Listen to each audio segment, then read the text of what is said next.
सभी प्यारे साथियों को एक बार फिर से नमस्कार साथियों। राजस्थान जी के शॉर्ट जीके में फिर से आपका स्वागत है। लोक देवता चल रहे हैं आप लोगों के, आज हम लोक देवता कंप्लीट कर लेंगे। बाबूजी राठौड़ की बात कर रहे हैं साथियों। सवाल बनता है यहाँ से, देखिए दो चीजें हैं यहाँ पे। सबसे पहले हमें यह मालूम होना चाहिए जन्म कहाँ हुआ। बात जन्म की आती है साथियों, तो जन्म जो हुआ है कोलूमंड में हुआ है। कहाँ हुआ है? कोलूमंड में हुआ है। और कोलूमंड कहाँ है? जोधपुर। कोलूमंड जोधपुर में इनका जन्म हुआ, ये बात हमें पता होना चाहिए, पहला पॉइंट। दूसरा पॉइंट ये है कि इनके पिता का नाम क्या था, यह आपको मालूम होना चाहिए। तो इनके पिता का नाम धांधल जी राठौड़ था साहब। धांधल जी राठौड़ इनके पिता थे। माँ का नाम कमला दे और पत्नी का नाम फूलम देवी है, सुप्यार देवी है। आप कहेंगे सर लोक देवता इनके भी माँ बाप याद रखने, हमें आगे चल के और के भी याद रखने, हम भूल जाएंगे। तो उसका मैं तरीका देता हूं आप लोगों को। बाबूजी राठौड़ ने कहा कोलूमंड जोधपुर में, बाबूजी राठौड़ ने कहा धांधल मत करो, कमल के फूल को प्यार से खिलने दो। धांधल मत करो, पिता धांधल जी राठौड़। कमल के फूल को, कमल कमला दे माँ, फूलम दे प्यार से खिलने दो, सुप्यार दे। तो फूलम दे सुप्यार दे इनकी पत्नी हो गई। माता का नाम कमला दे हो गया, पिता का नाम धांधल जी राठौड़ हो गया, खुद का नाम बाबूजी राठौड़ हो गया। और इनका थोड़ा परिचय देता हूं मित्रों। इनके भाई थे, भाई का नाम बूढ़ो जी राठौड़ है। तो भाई का जो पुत्र होगा इनका भतीजा कहलाएगा, इसलिए मैंने यहां भतीजा लिखा हुआ है। भाई का जो पुत्र है वे क्या कहलाएगा? भतीजा कहलाएगा। इसलिए इनके भतीजा का नाम रूपनाथ जी या झड़ा जी मैंने लिखा हुआ है। और उन्हें हिमाचल प्रदेश में बालक नाथ के रूप में पूजते हैं। देखो बाबूजी राठौड़ का एक बड़ा भाई था जो कि बूढ़ा था। बाबूजी राठौड़ का एक बड़ा भाई था जो कि बूढ़ा था। बूढ़े पर रूप नहीं होता, झड़ जाता है, रूप तो बालक पर होता है। बूढ़े पर रूप नहीं होता, रूप झड़ जाता है, रूप तो बालक पर होता है। इसका मतलब भाई का नाम बूढ़ो राठौड़, भतीजा का नाम रूपनाथ झड्डा जी, उसे हिमाचल प्रदेश में बालकनाथ जी कहते हैं। ये पॉइंट मेरा बाकी है अभी। अब क्या होता है, बाबूजी राठौड़ की एक बहन है, कोई कहता है सोना भाई, कोई कहता है पेमा भाई, जो भी है। और उनका विवाह जायल नरेश यानी जायल नागौर के जिंदराव खींची के साथ हुआ था। ये थोड़ा अलग प्रवृत्ति का व्यक्ति था।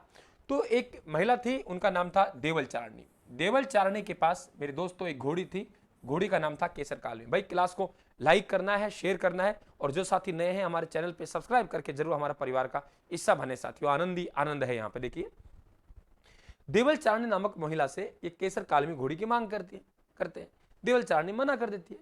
देवल चारणी ने क्या किया, अब बाबूजी राठौड़ संपर्क किया कि ऐसा है कि महाराज आप ये घोड़ी आप लीजिए, आप मेरी रक्षा करेंगे, मेरी घोड़ी चमत्कारी है। उन्होंने कहा ठीक है करूंगा। बोले आपका जीजा ही हो? तो बोले करूंगा।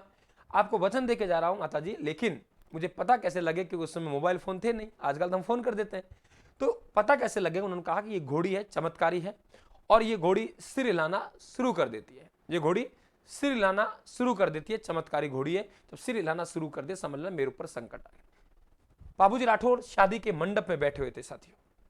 शादी के मंडप में थे और उधर मौका देखा जिंदराव खींचने, यही अच्छा मौका हो सकता है। शादी में तो गया नहीं, साला की शादी हवा नहीं जा रहा और अटैक कर रहा है।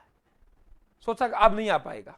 साथियों जैसे ही घोड़ी ने सिर हिलाना शुरू किया, 3 फेरे हो चुके थे, चौथा फेरा अधूरा था, वहीं छोड़ा और वहां से रवाना हो गया। आजकल बंदूक की गोलियां चले तो फेरों पे से नहीं उठते, कोई बात नहीं, पीछे से आवाज आ गई, जल्दी चलो ना, आगे से आ जाओ भाई। तो वे जमाना था, इसलिए लोक देवता बने मित्रों। तो आज भी बाबूजी राठौड़ यहाँ 3.5 फेरे लेके शादी के मंडप से युद्ध में गए। और साथियों गांव पड़ता है धेंचू गांव, धेंचू गांव में वीर गति प्राप्त हुए। 1276 की बात है, जोधपुर में ही पड़ता है। ठीक है, आज भी इनके अनुयायी 3.5 फेरा लेते हैं साथियों। तो ये कहानी आपको मालूम होनी चाहिए। और ये जिंदराव खींची जिंदा रह गया, इसका वध जो किया वे बालकनाथ जी ने किया था, इसलिए इन्हें लोक देवता के रूप में हम लोग पूछते हैं साथियों। एकदम क्लियर होना चाहिए आपके सामने। आगे बात करते हैं। बाबू प्रकाश एक रचना है, मोहड़ जी आसिया ने लिखी साथियों। नृत्य ताली और गीत हैं पवाड़े। ठीक है, ब्यावले उनके हैं, इनके पावड़े। तेजा जी के तेजा टेर थे, मालूम होना चाहिए। डूंगर जी जवाहर जी के छावली हैं। हीरामन बाबा के गोट हैं। तो थाली लोक नृत्य, जिस प्रकार से 13 ताली नृत्य रामदेव जी के मेले के मुख्य आकर्षण विषय होता है, वैसे थाली लोक नृत्य इनके मेले का मुख्य आकर्षण विषय होता है। राय का रेबारी जाति साथियों, सबसे पहले मारवाड़ में ऊंट लेकर आए, वे बाबूजी राठौड़ लेके आए। और ऊंट पालक जाति है राय का रेबारी, इसीलिए कहते हैं कि हमारे जो आराध्य हैं, हमारे गुरु हैं, वे बाबूजी राठौड़ है। बाबूजी राठौड़ की फड़ का वाचन किया जाता है, सबसे लोकप्रिय फड़ है। नायक जाति के भूपा वाचन करते हैं। और साथियों प्लेग रक्षक, ऊँटों में बीमारी आती है, वैसे तो ऊँटों में बीमारी आती है उसे हम लोग त्रिवर्षा कहते हैं, त्रिवर्षा कहते हैं, सर्रा कहते हैं, लेकिन एक सामूहिक बीमारी को हमने क्या कहा है? प्लेग कहा है, तो इन्हें प्लेग रक्षक देवता भी कहते हैं। ये भी सवाल पूछा जा सकता है, कौन से लोक देवता ने किस किस से युद्ध लड़े? यहाँ देखिए आप लोग साथियों, युद्ध मिर्जा खां से लड़ा, आना भगेला से लड़ा, और दूधा सुमरा से लड़ा। मिर्जा खां, आना भगेला और दूधा सुमरा, इनसे क्या लड़े? युद्ध लड़े। ध्यान रखना, मालूम होना चाहिए।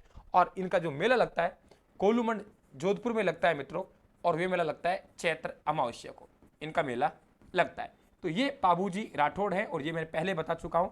इनका जो प्रतीक चिन्ह है वे भाला लिए अश्वारोही है। ठीक है, तो आप बिल्कुल एक स्क्रीनशॉट ले लीजिए साथियों, इसका बिल्कुल ले लीजिए स्क्रीनशॉट।